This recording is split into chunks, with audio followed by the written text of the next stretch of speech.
sobre soporte vital y shock. Vamos a empezar con el shock séptico y terminamos con el hipovolémico. Primero, ¿cuál es la definición? Según las guías Surviving, que son las que involucradas en las definiciones de sepsis, shock séptico, etc., y que se mantiene desde la definición de sepsis 3 de 2016. Sepsis severa es que es el sepsis, disfunción orgánica o hipoperfusión tisular, ¿no? De tal forma que cuando hablamos de sepsis severa también estaríamos hablando de la hipoperfusión y propiamente del comienzo de la fase del shock. En el shock séptico, que es propiamente como lo definimos cuando ya claramente hay el tema de hipotensión, propiamente tiene que estar asociada a la sepsis, que operativamente lo podemos encontrar si es que el paciente está hipotenso, recibe terapia con vasopresores o tiene un lactato mayor o igual a 2 milimoles por litro. Normalmente lo podemos definir si la presión arterial sistólica es menos de 90, si la presión arterial media es menos de 70. Esto lamentablemente a veces no se tiene en mente en todos los médicos generales que ven a los pacientes que están con sepsis, ¿ya? Si ustedes ven a su paciente con sepsis, no deberían estar pensando en buscar siempre una presión arterial sistólica menos de 90. Deberían de buscar siempre un umbral de una media menos de 70. Eso es lo que deberían de buscar. También existe esto de la disminución más de 40 milímetros de mercurio. Y el otro del momento que tenemos el tema de la hipoperfusión tisular es de que se incorpora el tema de la lactatemia, ¿no? Muy bien, entonces el año pasado justamente ya se cambió un poco el enfoque de manejo en cuanto a la resucitación de los pacientes que tenían sepsis y shock séptico.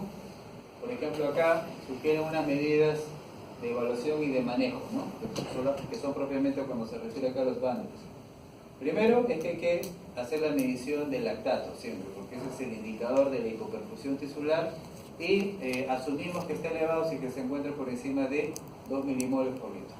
Segundo, de que un paciente que tiene sepsis, ya es un paciente que hay que iniciar antibioticoterapia precozmente, incluso se sabe que si hay un retardo de más de 3 horas de inicio de antibióticos, un paciente con sepsis ya cambia, tiene impacto en su morbo y mortalidad. ¿Y qué decir si se demora pues un día para diagnosticar un paciente que tiene sepsis? Entonces hay que sacarle muestra de cultivos, hay que iniciar la antibioticoterapia de amplio espectro empírica, que se supone tiene que ser considerando la sensibilidad de ese nosocomio. Y luego, fíjense que siempre se recomienda una reexpansión de volumen con cristaloides, ¿no? Aproximadamente de 30 mililitros por kilo, ¿ya? Especialmente si el paciente tiene hipotensión o el lactato se encuentra más de 4 milimoles por litro, ¿no? ¿Por qué razón se hacía esto? Normalmente esta indicación tenía importancia cuando vemos un paciente que recién acude de emergencia, por ejemplo, a trauma shock, ¿okay? Recién ingresa, no lo conocemos, está hipotenso, entonces como consecuencia, un momento, ¿aló? Sí, Giovanita, te vuelvo a llamar que estoy en clase ahorita. Ah, verdad, ya te lo mando en media horita, ¿ya? Ok, listo, ya. Muy bien. Entonces, normalmente la reexpansión del volumen, nosotros no sabemos si el paciente que llega con hipotensión, ¿ya? Está por hipovolemia o por sepsis, ¿cierto? Entonces siempre se recomendaba la reexpansión de volumen, porque si el paciente tenía hipovolemia y ustedes inician vasotrópicos, más bien eso tendría mayores efectos adversos, se exacerbarían la isquemia. Pero si realmente el paciente está hipovolémico, entonces sí se beneficiaría de la reexpansión de volumen, ¿no? Entonces, por eso es de que siempre se preconizaba la administración de cristaloides, incluido en el paciente con sepsis, pero ya ven acá que desde el 2018 esto tiene más énfasis si el paciente tiene lactato mayor o igual a 4 o si en efecto el paciente está hipotenso. Hay que reexpandirle antes de iniciar propiamente los vasopresores, como están viendo acá, ¿no? Si el paciente tiene sigue hipotenso a pesar de la reexpansión de volumen, entonces ya le administraremos vasopresores y el objetivo terapéutico será que lleguemos a la media mayor o igual a 65. ¿Ok? Entonces esto es lo mismo de acá, el lactato, la medición, obtener los cultivos, administrar los antibióticos, hacer la reexpansión del volumen con cristaloides, 30 mililitros por kilo, con énfasis en hipotensión o lactato mayor o igual a 4, y administrar, si es que no responde esto, la terapia con vasopresor, ¿no? Una cosa es el indicador propiamente del lactato mayor o igual a 4, propiamente para iniciar esta medición, y otra cosa es propiamente en la definición, que eso no varió, propiamente que sigue siendo mayor o igual a 2. ¿Ya? Muy bien, entonces ahí lo tienen. ¿Y toda esta medida en cuánto tiempo se tiene que hacer? Evidentemente es inmediato, ¿no? Bueno, esto en realidad siempre ha sido así, ¿no? Claro, lo que pasa es que la guía pasada decía háganlo en 6-8 horas, pero bueno, en clase nunca a ningún alumno se le dijo eso, ¿ya? Porque era obvio, ¿ya?, de que esto tiene que ser inmediato por una sencilla razón. Todo paciente que tiene inestabilidad hemodinámica, la terapia siempre tiene que ser inmediata, y el objetivo terapéutico es estabilización hemodinámica ya. ¿Ok? Entonces, si tienen que hacer eso, obviamente, acá incluso 1 hora es mucho, ¿no? ¿Ya? 1 hora es mucho, por si acaso. Así que tienen que estabilizarlo rápidamente al paciente, hay que medir lactato, en ese interín medir lactato, tomar cultivos, iniciar antibiótico-terapia, y esto de acá, que es justamente lo que va a permitir la estabilización hemodinámica, o iniciemos los vasopresores. ¿Ya? Muy bien. Antes había una discusión si se debería utilizar coloides, cristaloides. Esa discusión ya pasó a tercer plano porque ya claramente se sabe que la elección siempre serán los cristaloides, ¿ok? O sea, está dejado de lado el uso de coloides, la utilización de albúmina. Se podría utilizar eventualmente cuando el paciente, por ejemplo, utiliza excesiva cantidad de cristaloides, ¿no? Empíricamente se dice 3 litros de cristaloides a la conversión de 1 de coloides, ¿no? Pero de primera instancia, siempre el manejo inicial siempre es los cristaloides, ¿no? Había también estos objetivos de terapia, fíjense, como ya hemos dicho, la media por encima de 65. Si hay una buena media, hay una buena repercusión renal y por lo tanto habrá nuevamente débito urinario mayor o igual a 0,5 mililitros por kilo hora, ¿okay? Porque por debajo de eso sería oligonuria.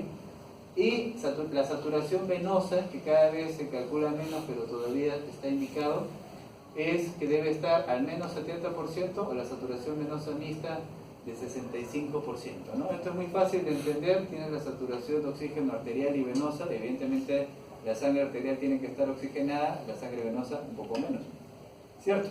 ¿Ok? Entonces, si la persona tiene shock, no tiene un buen débito, una buena perfusión, se va a comprometer no solamente la saturación de oxígeno arterial, sino también la venosa, ¿cierto? Así que si se reduce la venosa, simplemente se entiende que no está perfundiendo y más bien está en hipoperfusión. Así de simple se entiende, en forma lineal, ¿ya? Entonces, por eso que deben de alcanzar al menos 70% de la saturación venosa central o la mixta de 65%. Y la presión venosa central, para garantizar que tiene un buen volumen, que llega al corazón de 8 a 12 milímetros de mercurio, ¿no? No se va a confundir con los centímetros de agua. Muy bien, acá tienen las drogas vasotrópicas o inotrópicas con las que se dispone.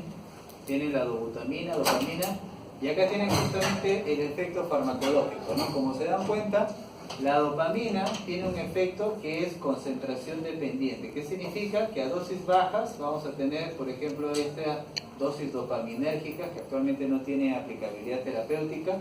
Si incrementamos la dosis, ya llegamos ahora sí a las que nos interesan terapéuticamente, que es la dosis inotrópica, que es la dosis beta. Y si yo le incremento mucho la dosis, ya alcanzaré la dosis alfa-adrenérgica, que siempre me va a generar vasoconstricción, ¿no?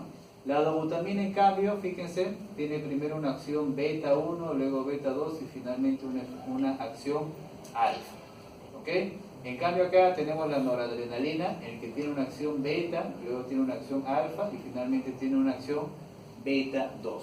Esto es importante, la diferenciación entre beta 1 y beta 2, porque nosotros lo que buscamos para el corazón en cuanto se incrementa la presión es el efecto beta 1. El beta 2 no, porque el beta 2 más bien lo que genera es vasodilatación y más bien podría producir una hipotensión paradójica, ¿cierto? O una hipotensión relacionada a su efecto beta 2. Y la noradrenalina, fíjense que tiene una predominio de acción beta 1 y alfa, y por esta razón es que la noradrenalina hoy por hoy en la guía está recomendada como agente de elección. O sea, un paciente con shock séptico normalmente elegimos noradrenalina. El otro medicamento que hemos utilizado por décadas y es muy bueno y efectivo también es la dopamina, ¿no? Ya vamos a ver por qué, por una razón se prefiere este que este otro, lo cual no significa que no podamos utilizarlo por si acaso.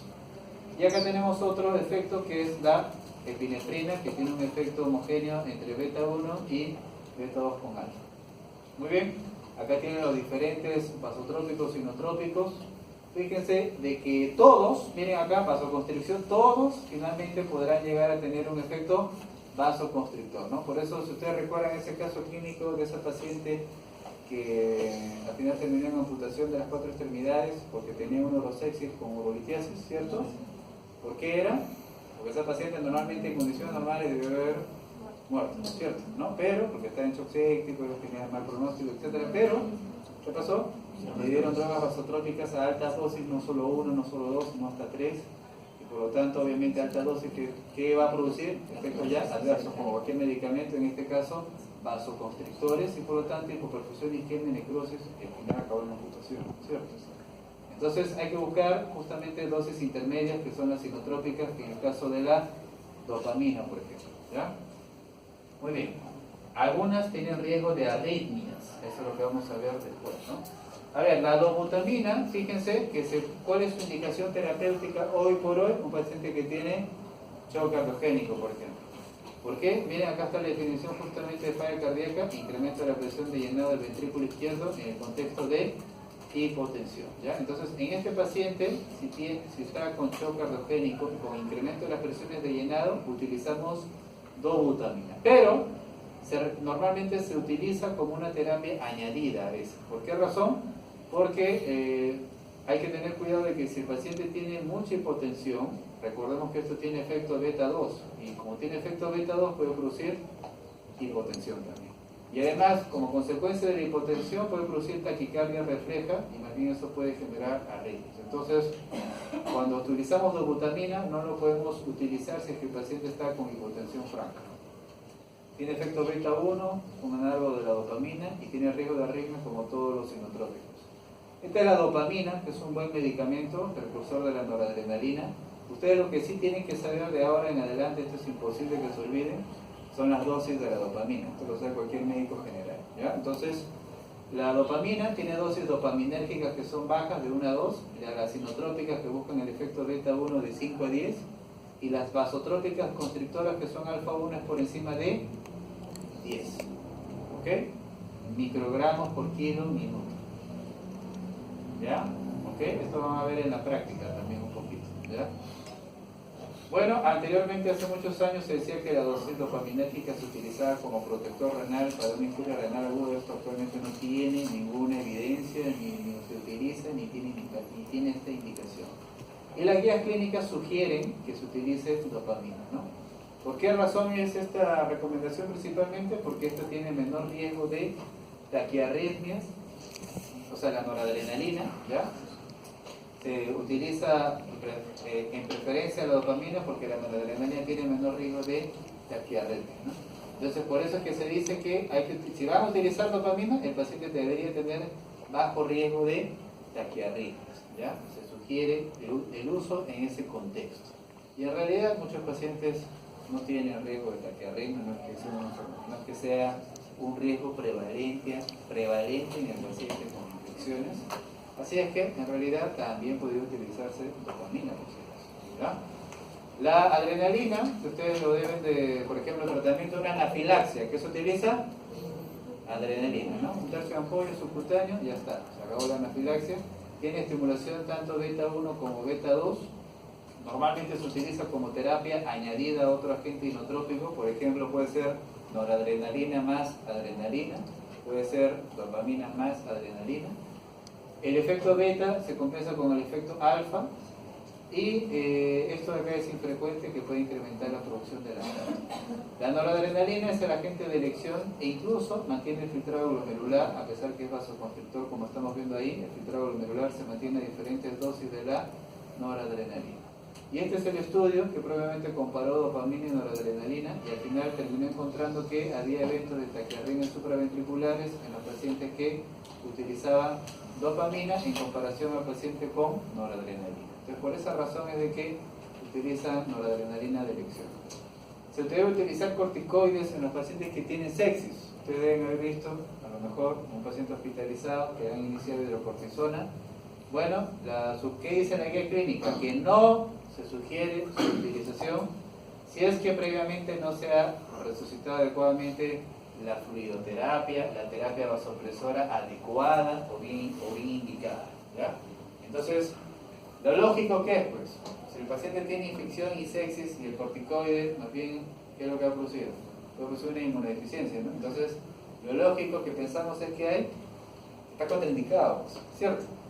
Y eso no se debe perder nunca, la plausibilidad lógica, farmacológica. Sin embargo, es verdad también que los pacientes que tienen ya shock séptico, algunos de ellos tienen, bueno, en realidad el 60% tiene un grado de insuficiencia suprarrenal relativa. O sea, ¿qué significa? Que algunos, no todos de ese 60%, sí se beneficiarían de recibir corticoides. ¿Ok? ¿Ya? Solo que tienen que individualizar a qué paciente sí, a qué paciente no. Lo que dice la guía clínica de sugerencia es esto: hay que considerar efectos adversos, hiperglicemia, que pueden deprimir más la respuesta inmune. Por ejemplo, ¿cómo se puede individualizar? Acá tiene, el paciente que tiene diabetes, enfermedad renal crónica, es un paciente que, más bien, ¿qué cosa es? Es hipoinmune, es hipodinámico, tiene una respuesta alérgica. Ustedes, ese paciente, le ponen corticoides, lo que van a hacer es acelerar la sepsis, ¿ok? A pesar de que tenía insuficiencia suprarrenal relativa. En cambio, al paciente que es hiperreactivo, el paciente joven, etcétera, que está bien inflamado y está con shock séptico y no responde a la hipotensión, ahí sí hay que darle hidrocortisona, ¿ok? Muy bien, o sea, no puede ser para todos. Muy bien, el soporte transfusional se recomienda como objetivo terapéutico entre 7 y 9, siempre y cuando no haya cardiopatía isquémica coronaria o hemorragia. ¿Ya? Muy bien, y ahora pasamos al shock hemorrágico. Miren, hay varias clases de shock. El que nosotros solemos identificar cuando hay hipotensión, que es acá, es el shock clase 3, en la que ya hay una pérdida del 30% del volumen de sangre, por si acaso. ¿Qué significa? Que hay clase 1 y clase 2, que hay una pérdida menor y hay otros cambios clínicos antes de la hipotensión. Por ejemplo, la presión de pulso. Miren, la presión de pulso disminuye antes que haya hipotensión. ¿Qué cosa es la presión de pulso?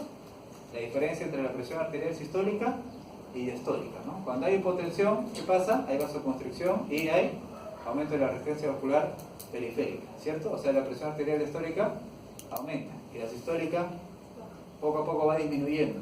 O sea, la diferencial se va acortando, ¿cierto? Por eso es que la presión de pulso se acorta, pues, la diferencia entre la sistólica y la diastólica. La sistólica disminuye, la diastólica aumenta. Y cuando ya se pierde el 30%, ya ahí sí habrá hipotensión. Ok, muy bien. ¿Cuáles son los objetivos en la resucitación de hipovolemia por una hemorragia? Hay que controlar evidentemente la hemorragia, hemostasis, cirugía, etcétera, controlar la vía aérea, presión arterial sistólica entre 80 y 100, hay que utilizar siempre cristaloides, hay que hacer un cross-match, porque el paciente hay que hacer la prueba de compatibilidad entre la sangre del donante y paciente, o sea, el receptor. Hay que utilizar plasma si es que el paciente ya empieza a tener discrasia. ¿Por qué razón? Porque el paciente cuando sangra no solamente pierde eritrocitos, ¿no? ¿Qué es lo que también pierde? Plasma. En el plasma que hay, factores de coagulación, así que puede ser por la misma hemorragia el paciente tener una discrasia o crioprecipitados. También puede perder, ¿qué cosa? Plaquetas, pues, claro, sangre, ¿cierto? Entonces se pierde elementos formes que incluyen plaquetas y el paciente puede tener trombocitopenia por el sangrado.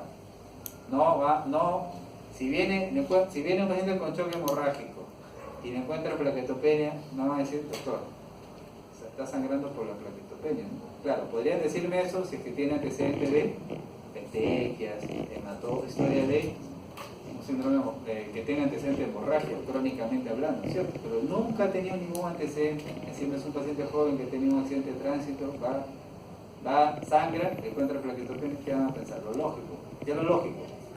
Que es la P relacionada a la pérdida, ¿cierto? Monitoreo de calcio iónico, ¿por qué? Cuando hay transfusión de múltiples paquetes de sangre por encima del 8 por lo general, también, ¿qué es lo que se está transfundiendo junto con la sangre? Citrato. Y el citrato puede generar alcalosis metabólica. Y la alcalosis metabólica puede producir hipocalcemia. ¿Ya?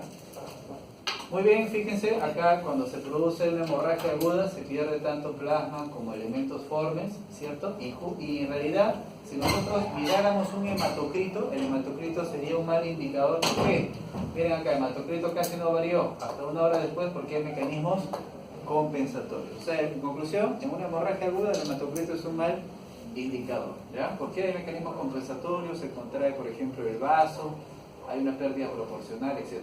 En cambio, cuando ya pasan las horas, recién ahí se ven los cambios del hematocrito. En conclusión, lo que debemos de ver no es hematocrito, sino principalmente hemoglobina, ¿ya? Y si hacemos una resucitación de volumen, el paciente incluso se puede diluir, también me daría una falsa interpretación, ¿no? Ok, ¿cómo yo administro fluidos? Un paciente con shock hipovolémico, lo que hay que hacer es, ¿cuál es la principal terapia de un shock? Uno, estabilización hemodinámica, ¿ya? ¿Qué es lo que hay que hacer entonces en un paciente con shock? Hay que darle reperfusión, fluidoterapia, ¿ok? Entonces, ¿cómo le vamos a administrar eso? A ver, llega el paciente con shock hemorrágico, le pregunta, doctor, ¿le ponemos un catéter venoso central que llega hasta la aurícula derecha o le ponemos una bránula? ¿Qué cogen? ¿Cuál? A ver, ¿cuál? Catéter venoso central, acá llega hasta el corazón, dicen. A ver, ¿qué más? Vía periférica, venoso central. ¿Qué se coge? ¿De lejos? Acá está, pues. A ver, acá está el catéter periférico y acá está el catéter venoso central, ahí está en azul. ¿Quién da mayor flujo? El catéter periférico, pues siempre. ¿Por qué razón? Porque en fisiología aprendieron algo que luego se olvidaron, ¿no? Que era la ley de Poiseuille. ¿Qué cosa decía la ley de Poiseuille? Que el flujo es directamente proporcional a la cuarta potencia del radio, ¿cierto? E inversamente proporcional a la longitud, ¿cierto? O sea, ¿qué significa? Que mientras ustedes utilicen un dispositivo que tenga más longitud, tiene menos flujo. Ya está. El catéter llega hasta el aurícula más largo. Tiene más longitud, o sea, tiene menos flujo. ¿Qué es lo que tienen que elegir? Algo que tenga menos longitud, una bránula. Claro que hay que buscar una de un buen diámetro, ¿no? Como esta, 16. Le dicen a la enfermera nomás, canule usted una bránula 16. Tal vez quiere canular delgaditas, ¿no? ¿Cierto? Pero para eso ustedes le indican, ¿no? No, el paciente está con shock, tiene que ser 16, ya 18, ya. Si es que no hay la 16, por lo menos la 18, porque igual eso dará mayor flujo que el catéter venoso central, ¿no? Obviamente más radio, más flujo. Muy bien, cuando se hace la reperfusión de volumen, uno, hay que estimar el pérdida de volumen de sangre que se pierde. Por ejemplo, si el paciente viene con shock, ya que asumo que ha perdido el 30% del volumen de sangre, ¿cierto? ¿Okay? ¿Cuántos de sangre tiene una persona? 108% del peso corporal. Digamos que tiene 5 litros, ¿cierto? Entonces, si ya está perdiendo el 30%, entonces, ahí cuando está perdiendo 1,5 litros de peso, ¿cierto? Entonces, por ejemplo, una fractura de fémur, normalmente se secuestra 1,5 litros de sangre, ¿ya? En un accidente por hipotusa. Entonces, ahí, ese paciente ya hemos estimado que tiene una pérdida de un déficit de 1,5 litros. Entonces, ¿qué significa? Que a partir de ahí, de ese déficit, nosotros podemos calcular una reanimación de cristaloides aproximada. Por ejemplo, si utilizamos cloruro de sodio, que era de elección, hay que tener en cuenta un dato. Solamente el 20% permanece en el intravascular de cloruro de sodio isotónico. Pero, ¿eso qué significa? Que yo tengo que administrar de cloruro de sodio que quiero administrar 4 veces más. ¿Ya? ¿Por qué? Por esta razón, de que solo el 20% permanece en el intravascular. O sea, si el paciente yo le tengo que dar 1 litro, yo le tendría que dar ahora 4 litros. Así es. ¿Ya? En conclusión, cuando hagan terapias de fluidoterapia y reperfusión de volumen, no hay que ser tacaños, ¿no? ¿Cierto? Hay que darle gran reperfusión al paciente. Claro, están ahí tratando una deshidratación severa, un shock, poniéndole, ya, un frasco de cloruro. ¿Okay? ¿Nada más? No, pues. Tienen que recordar esto porque al final el paciente se queda depletado, no lo estabilizan bien, encima luego le quieren poner otras terapias, no, y rehidratación, ¿no? Reperfusión de volumen, ¿ok? Y los coloides, que ya hemos dicho que no se recomienda, pero si se administrara, hay que tener en cuenta que hay que administrarle de 1.5 a 2 veces, ¿ya? Porque este sí permanece hasta el 50% en el intravascular, ¿ya? ¿Ok? ¿Ok? Ahora, esto no significa que si el paciente pierde 1,5 litros de sangre, como en el ejemplo, 4 veces más 6 litros, claro, yo le podría administrar hasta 6 litros, ¿cierto? Sin embargo, eso no se recomienda porque lo que se recomienda, ¿qué cosa es? Transfusión de hemoderivados, ¿cierto? Si el paciente pierde sangre, lo que hay que hacerle es administrarle sangre, ¿cierto? ¿Ok? Muy bien. Ok, las guías de reanimación cardiopulmonar básica y avanzada que el año pasado no dijeron ninguna novedad en cuanto a lo que nos compete esta clase, ¿ya? Es de que, fíjense que bueno, ustedes ya lo saben que normalmente el esquema de reanimación cardiopulmonar, ¿cuánto es? 32, ¿cierto? 30 reanimaciones, 2 ventilaciones, o sea que claramente se ve un predominio de las compresiones cardíacas para favorecer la perfusión cerebral. ¿Ok? Muy bien. Entonces, ¿a quiénes se le hace esto? A todos los pacientes que tienen parada cardíaca, ya sea de causa cardíaca o no cardíaca. Y tengo que luego verificar si tengo un ritmo desfibrilable o no desfibrilable, ¿no? Si es desfibrilable, probablemente ya pasará al esquema de desfibrilación, y si no, continuaré con el esquema de reanimación cardiopulmonar. ¿Ok? 100 a 200 compresiones por minuto. ¿Ya? Más o menos tengo que deprimir 1/3 del tórax en una superficie. Se sugiere que sea dura, pero esto en la práctica es casi no tiene aplicabilidad práctica, ¿ya? Normalmente se suele hacer la reanimación en cama del paciente, ¿ok? Lo cual ya le resta un poco al valor, porque obviamente siempre hay un hundimiento, ¿ya? ¿Eso qué significará? Que yo tengo que, con el brazo recto, tengo que siempre hacer la tendencia que sea una buena reanimación. Esto obviamente hablando de un paciente hospitalizado, ¿no? La profundidad de 1/3, aproximadamente 5 centímetros, ¿no? Entonces inicio la reanimación y acá ya pasa a la reanimación avanzada, ¿no?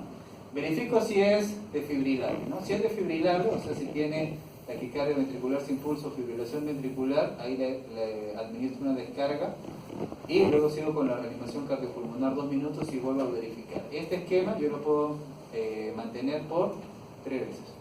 ¿Okay? Así que el paciente tiene esta secuencia, siempre haciendo con reanimación al mismo tiempo por 2 minutos. Fíjense que después de la segunda desfibrilación también se le puede agregar acá adrenalina, que es la terapia que se utiliza en una parada cardíaca, ¿no? Como ven acá, nosotros no estamos utilizando atropina, ¿no? En los esquemas o en los protocolos de hace muchos años se utilizaba atropina, pero ahora utilizamos adrenalina, y al final ya podremos incluso agregar amiodarona, que es lo que más se ha orientado a la guía en el año pasado, ¿no? Si el paciente más bien está en asistolia, solo seguiré con las reanimaciones cardiopulmonares.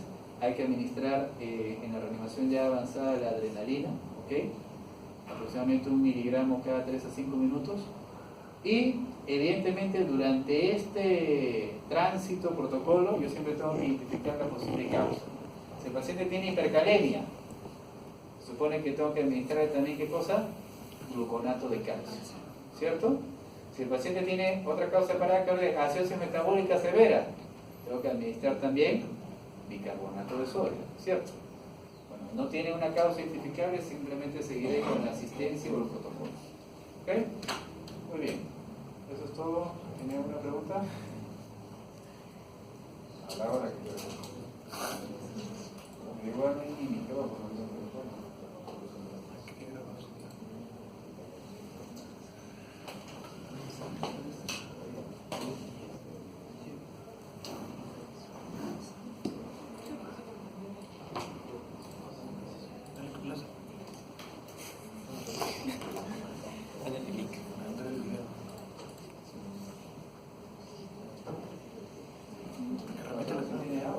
¿Va a repetir la clase?